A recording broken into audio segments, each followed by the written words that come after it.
आज के इस वीडियो में दीर्घ उत्तरीय प्रश्न क्लास 10th इकोनॉमिक्स के पहला चैप्टर से चुन करके लाए हैं। दोनों के दोनों मोस्ट इंपोर्टेंट है। अगर आप इसमें से दोनों प्रश्न को याद कर लेते हैं तो एक प्रश्न फिक्स है कि एग्जाम में पूछा ही जाएगा।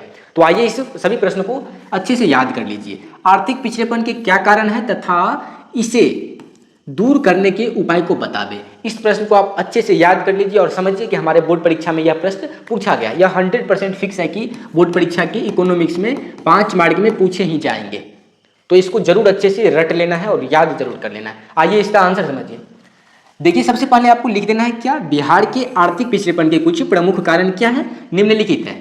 ठीक, पहला कारण क्या है, तेजी से बढ़ती हुई जनसंख्या। क्या है, तेजी से बढ़ती हुई जनसंख्या। और इससे क्या होता है ये समझ लीजिए, बिहार में जनसंख्या काफी तेजी गति से बढ़ रही है और इसके चलते विकास के लिए साधन कम हो रहे हैं और ज्यादातर साधन जनसंख्या के भरण पोषण में चला जाता है। सेकेंड नंबर समझ लीजिए, 2 नंबर कारण आधारिक संरचना का अभाव। क्या है, आधारिक संरचना का अभाव। आखिर ये क्या होता है इसको समझिए। किसी देश या राज्य के विकास के लिए बुनियादी ढांचा बहुत ही महत्वपूर्ण है। हालांकि बिहार इस मामले में काफी पीछे है। राज्य में सड़क, बिजली, सिंचाई सुविधाओं और यहाँ तक कि शैक्षिक और चिकित्सा सुविधा का अभाव है। नतीजा यह है कि बिहार जो है सबसे पीछा है, मतलब पिछड़ी स्थिति में है। दूसरा कारण यह हो गया, पहला तेजी से बढ़ती हुई जनसंख्या और दूसरा आधारिक संरचना का अभाव। ये दोनों समझ गए। आइए 3 नंबर समझिए। देखिए, तीसरा हो जाएगा कृषि पर निर्भरता। क्या है ना कि बिहार के जितने भी लोग हैं ज्यादातर कृषि पे आधारित है। देखिए समझिए इसको, बिहार की अर्थव्यवस्था पूरी तरह से कृषि पर निर्भर है। आधी से ज्यादा आबादी कृषि पर निर्भर है और कृषि की स्थिति क्या है, खराब है।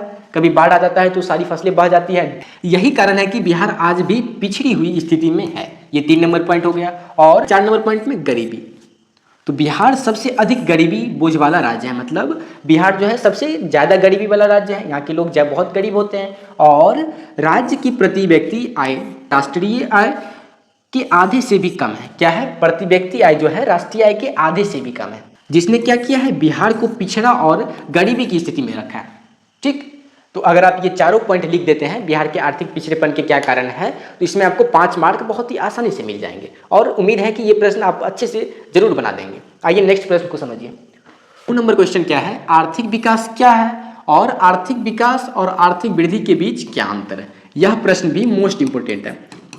इस दोनों प्रश्न को आपको एकदम से अच्छे से याद कर जरूर लेना है, क्योंकि यह दीर्घ उत्तरीय में अगर प्रश्न पूछा जाएगा तो इस दोनों में से एक प्रश्न जरूर है कि फिक्स है कि परीक्षा में रहेगा ही रहेगा। आइए इसका आंसर जान लीजिए। आंसर है इसका, आर्थिक विकास को परिभाषित करने में अर्थशास्त्रियों के बीच व्यापक भिन्नता है और सभी के लिए स्वीकार्य परिभाषा प्रदान करना संभव नहीं है। प्रोफेसर मेयर और बालिविन के अनुसार आर्थिक विकास वह प्रक्रिया है जिसके द्वारा किसी अर्थव्यवस्था की वास्तविक राष्ट्रीय आय समय के साथ बढ़ती है। क्या है, आर्थिक विकास वह प्रक्रिया है जिसके द्वारा किसी अर्थव्यवस्था की वास्तविक राष्ट्रीय आय समय के साथ बढ़ती है। आमतौर पर आर्थिक विकास और आर्थिक वृद्धि के बीच कोई अंतर नहीं है, मतलब दोनों सेम है। लेकिन हाल ही में अर्थशास्त्रियों ने दोनों के बीच अंतर करना शुरू कर दिया है। क्या करना शुरू कर दिया है, अंतर करना शुरू कर दिया है। और श्रीमती उर्सुला हिक्स के अनुसार, क्या है, श्रीमती उर्सुला हिक्स के अनुसार वृद्धि शब्द का प्रयोग आर्थिक दृष्टिकोण से विकसित देशों के लिए किया जाता है कि विकास शब्द का प्रयोग विकासशील देशों के लिए किया जाता है। क्या किया जाता है, वृद्धि शब्द का प्रयोग आर्थिक दृष्टिकोण से विकसित देशों के लिए किया जाता है और विकास शब्द का प्रयोग विकासशील देशों के लिए किया जाता है। ठीक, ब्राइट सिंह का कहना है कि, किसका कहना है, ब्राइट सिंह का, कि वृद्धि शब्द विकसित देशों के लिए प्रयोग किया जा सकता है। ठीक, इस तरह से इस क्वेश्चन का आंसर आपको लिखना है। उम्मीद करता हूं यह दोनों प्रश्न आपको अच्छे से समझ में जरूर आ गया होगा। तो आप लोग इसको कॉपी पे नोट करके दोनों प्रश्नों को अच्छे से याद जरूर कर लीजिए और हमारे चैनल को अभी सब्सक्राइब करिए ताकि आपको अगले चैप्टर का इंपॉर्टेंट क्वेश्चन मिल सके। और हाँ, अगर आप इसका PDF लेना चाहते हैं तो हमारे टेलीग्राम चैनल को ज्वाइन जरूर करें। इसका लिंक आपको डिस्क्रिप्शन बॉक्स में मिल जाएगा। मिलते हैं फिर नेक्स्ट वीडियो में और भी महत्वपूर्ण प्रश्नों के साथ।